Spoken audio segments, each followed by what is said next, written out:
Assalamu alaikum. Ramadan is a month of mercy, but many of us make mistakes that limit our spiritual growth.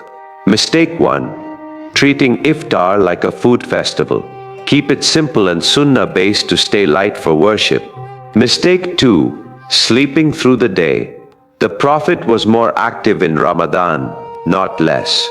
Use these blessed hours wisely. Mistake 3. Being short-tempered.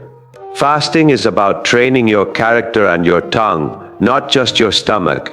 Mistake 4. Ignoring the Quran. Connect with the Holy Book daily, even if it's just one page with understanding. Mistake 5. Going back to old habits after Eid. Ramadan is a launchpad for a better you, permanently.